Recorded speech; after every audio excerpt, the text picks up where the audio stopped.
Selamat malam, perkenalkan nama saya Ida Yudhistira Maharani, NIM 19103506. Jadi, hari ini saya akan menjelaskan tentang tugas pertemuan 9 saya. Ada beberapa soal, yaitu 3 soal untuk di mata kuliah pengantar akuntansi yang sedang saya ambil untuk saat ini. Yang pertama itu ada soal pertama itu ada sebutkan 5 contoh perusahaan dagang yang kalian ketahui. Lalu yang kedua itu ada jelaskan apa saja jelaskan apa beda perusahaan dagang, manufaktur, dan jasa. Terus yang ketiga itu akun apa saja yang dimunculkan dalam perusahaan dagang. Nah, di sini saya ada sedikit siklus perusahaan dagangnya, yaitu yang pertama itu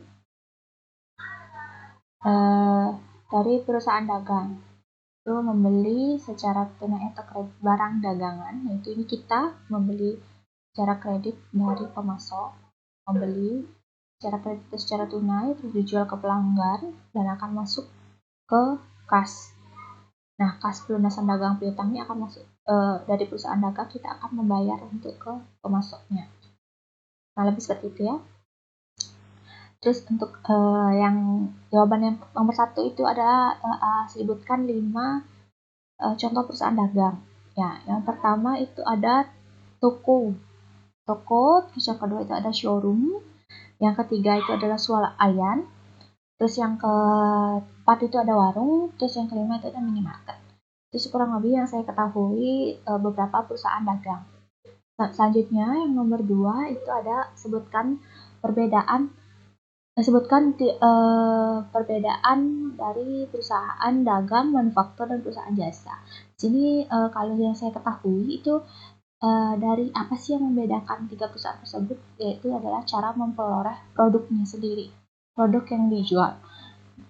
Nah, untuk yang pertama untuk perusahaan dagang itu dia memperoleh produknya itu persediaannya dari supplier dalam bentuk barang yang sudah jadi dan hanya mengambil selisih harga itu beberapa aja dari harga yang dia beli, yang kita beli. Istilahnya kita ada perusahaan dagang, terus di situ kita beli misalnya contoh itu kita beli masker dari distributor, masker wajah dari distributor, terus kita jual kembali, kita belinya 5.000, lalu kita jual kembali itu harganya 8.000, jadi kita dapat tutup 3.000 dari harga aslinya. Kurang lebih sih seperti itu kalau perusahaan dagang itu. Nah, untuk perusahaan manufaktur itu contohnya dijabarkan itu memperoleh produknya itu dari bahan mentah atau bahan baku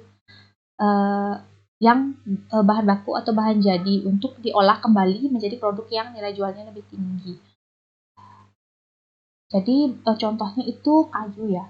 Misalnya perusahaan manufaktur itu contohnya kayu, dia perusahaan kayu gitu, jadi kita beli kayunya, terus kita olah, misalnya ada 1 batang kayu besar, itu bisa menjadi 3 kursi kecil. Nah, otomatis dari penjualan 3 kursi kecil itu bisa lebih mahal dari harganya itu bisa lebih tinggi daripada kita beli 1 batang kayu. Nah, untuk yang selanjutnya itu ada perusahaan jasa.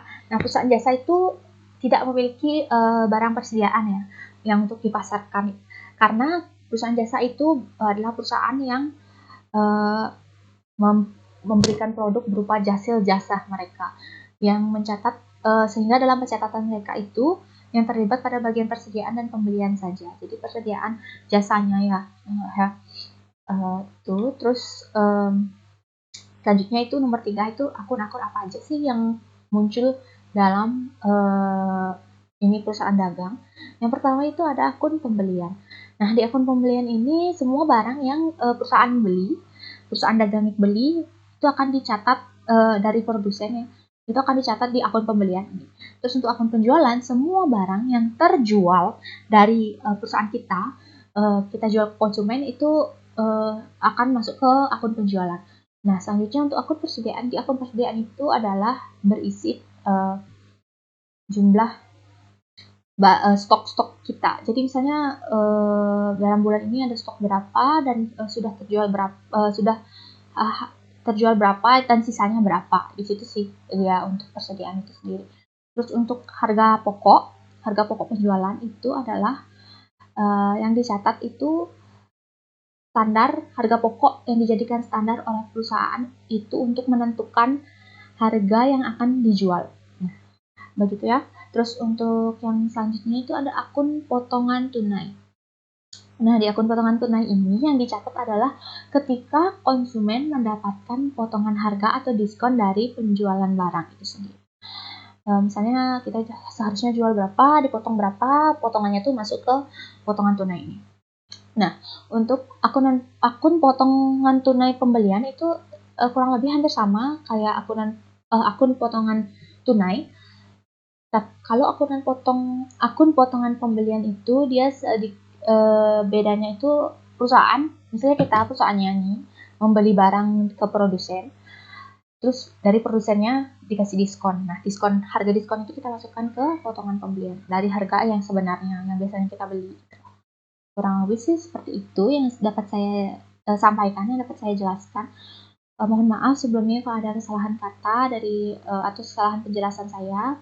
Terima kasih dan selamat malam.